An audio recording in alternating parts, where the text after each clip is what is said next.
Welcome back to the 94 podcast. My name is Kosi. Welcome back to a brand new video. Arsenal 2, Tottenham Hotspur. A reality check for Arsenal, a reality check for Tottenham Hotspur. And this one, Tottenham Hotspur have actually come out on top. I think Ange Postecoglou's men will be very happy with it. They will be very pleased with the way they actually walked away with the point, first and foremost, but also with the general performance as as a whole. They're the only team this season to have more possession against Arsenal. That is away and at home combined. Arsenal have had more possession than any other team they played in the competition, in the Champions League as well.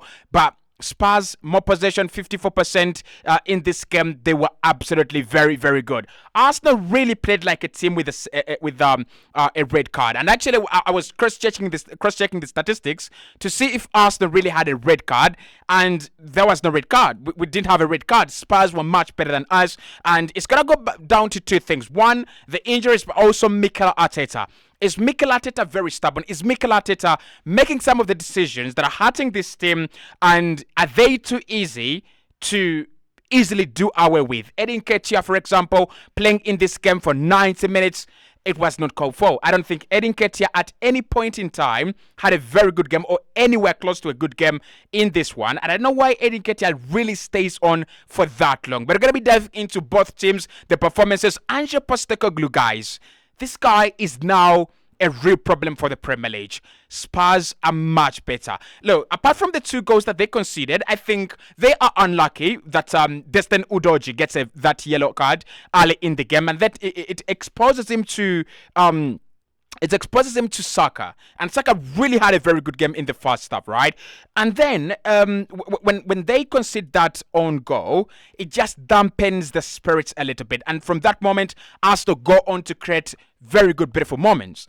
But when they start growing into the game, and this is what Ange Postecoglou has actually done to this team, when they start growing into this game, they realize that Arsenal are not as good as they had potentially thought, and Arsenal are not as good as they had feared them to be. So they start growing into the game, and even before the injuries in the first half, Spurs had become a much better side than Arsenal in the last 10-15 minutes of the game as well. So who was your man of the match? Sky Sports have voted for James Maddison, and we're going to talk about the James Maddison that has appeared in this game, the role he's played, and the kind of double-edged sword he could have been at the end in this game. Hit the like button, subscribe to the podcast as well, and Arsenal fans, talk to me. Is it time for you to be worried with the injuries, but also with Mikel Arteta and the way generally this team is performing in the Premier League? It is not fluent, it is not clicking, it's not fluid, it is grinding out results, and we are praising Arsenal for grinding out results, but this is a team that has spent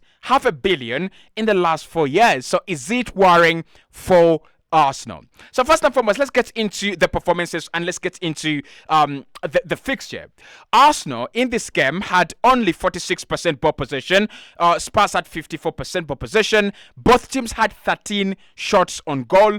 Arsenal 6 on target, Spurs 5 on target. A passing accuracy of 85% for Spurs, a passing accuracy of 84% for Arsenal Football Club. Tight game, right? Tight game. So if you've not watched this game and you're reading from the statistics, you're reading from whatever has happened, and you're looking at the statistics of the game, it was a very close game, was it? But the truth and reality is Tottenham Hotspur blew Arsenal away, especially in the second half, in terms of quality in the midfield, and in terms of generally having better chances and generally having nothing to worry about in this game. So Arsenal started off very well, and I say this in my match reaction on Costa's Arsenal podcast. Arsenal started off very well. Like, that is how you want to start. At home, London derby, you want to blow Tottenham away, and that's what Arsenal did. They had the ball, they kept it better, they created very good chances, they created much better chances, and they go ahead. When Arsenal score the goal, they do not react, right? And Tottenham just allowed themselves that extra spell of, 10 more minutes. And when that spell actually rides on, Spurs go into the game, they become much better, and they score a goal. They created a very good chance that Brennan Johnson probably should have scored before, he goes off with an injury. But then after that, it's absolutely Tottenham. It's all about Tottenham. They create another second good chance. They bury it through Heung-min Son. They create another second one. They don't bury it, and then they catch Jorginho on the ball. They bury that as just minutes after Arsenal scoring, and it shows you how good Spurs have been. It shows you how good this team has actually become. But for Arsenal, there are going to be a couple of points. And I really want to do my match reactions basing on points because it brings out why a team lost and why probably a team actually won the 3 points. For Arsenal, they will be looking and focusing on 3 areas. Number one, the injuries have cost them. They came into this game without Gabriel Martinelli, who we know is such a key player in such a game. When you're going to play against the likes of Pedro Porro, players that can be exposed defensively, when you're going to play against the likes of Destin Udogie, Saka and Martinelli are absolutely very key players because they make the pitch bigger and they can beat players 1v1. I don't think Mikel Arteta had that advantage. Now, he can always stand to Leandro Trossard, but before this game started, Leandro Trossard as well was ruled out due to injury. So that means that whatever Mikel Arteta had as plan A and plan B literally fell apart before the game started. So you could feel for Mikel Arteta and you could feel for Arsenal that if it's not for the injuries, if Arsenal don't concede these injuries, probably it's a much better game. It's a different game. And also, Arsenal had a very good first half. And we expected them to build from that momentum, to build on that momentum coming into the second half, right? But before the second half starts, Rice comes off with an injury. And Fabio Vieira, who actually had an injury in the first half as well, comes off. And it becomes an ugly encounter. It becomes an ugly game for Arsenal. But where I would blame Mikel Arteta and Arsenal's laziness as well is you come into a game with less quality. You've come back in the second half, less quality. You don't have a healthy bench. And you get a glorious opportunity. You get a penalty, which Saka converts. You've got to kill that game there. That is where that game has got to end, right? Because Spurs will want to expose you. They'll look for a second half. And maybe Spurs becoming desperate earlier on in the second half, that could have exposed them at the back. And Arsenal could have scored a third and potentially and possibly a fourth. But what Arsenal did is they let their guard down. Jorginho is caught, lavishing in possession. James Maddison does very well on that occasion, and within 2-3 minutes of scoring, it's 2-2. Now Arsenal then become very, very discombobulated in this game. They don't know whether to attack and find a third goal, right? Because they feel quality-wise they're now a little bit lightweight. And yes, without Declan Rice, without Fabio Vieira in that midfield, Arsenal became lightweight, right, in terms of quality. So I think it will go down to Mikel Arteta. It's going to go down to Mikel Arteta. If you have, if you're 2-1, 55 minutes, you don't have the best side out there, you've got to manage the game. You start managing the game right away. Not defensively, right? But you start being cautious with every action. You try to win every first ball. You try to win every second ball. You block off all the passing lanes. You block off all the, the chances and the channels that they could use to create chances. I thought that's what Arsenal should do. But then also there's a point of Eddie Nketiah. Arsenal, literally all this, throughout this game, Arsenal played with 10 men. Eddie Nketiah in this game, nowhere near the standards, but also nowhere to be seen.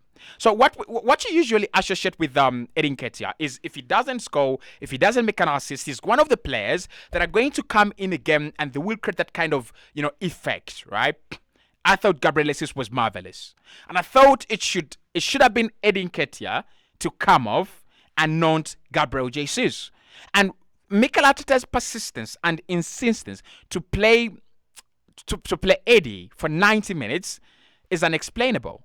You're playing a player who doesn't have an effect on the game.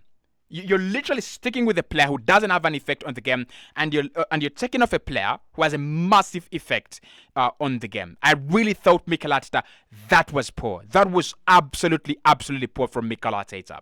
So the stubbornness of the manager, the lack of concentration from Jorginho, Arsenal do not walk away with the point, right?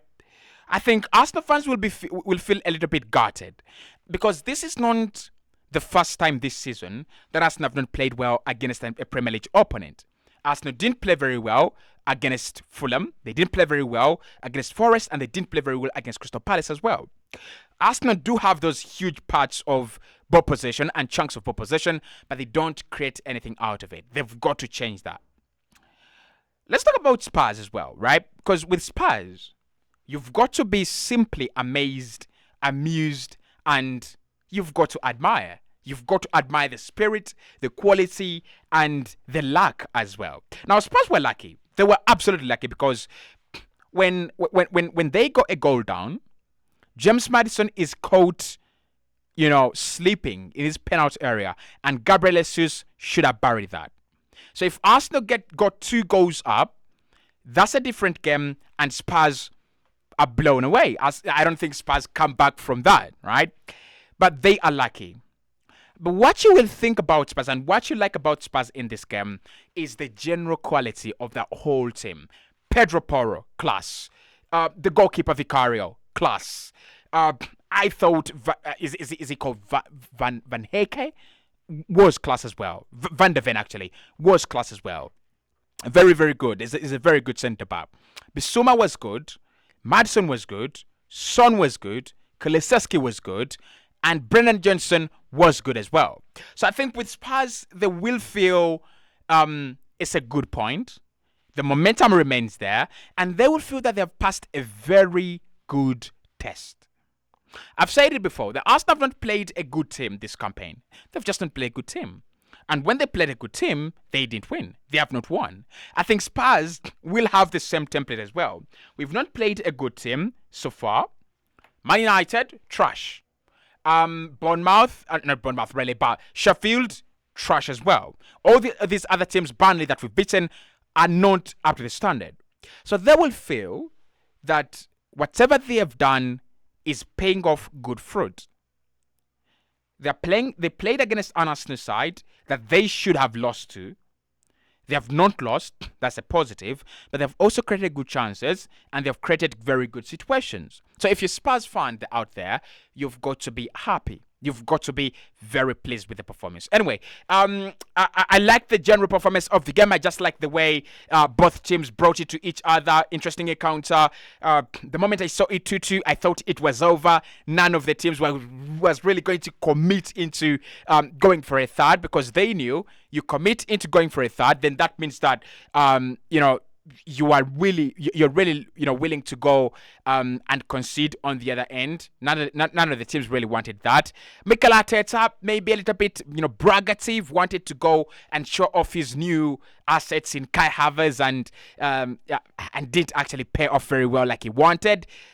But I think Arsenal are right. Arsenal will be all right. They just need to find out a way for it to work out. Spurs, at the moment, before they play Man City and Liverpool, which are the only two teams, and Brighton probably, the only 3 teams to be worried about in this league, Spurs are all right. Yeah, Spurs for now, they are absolutely all right. Talk to me in the comment box below. How happy or how sad are you?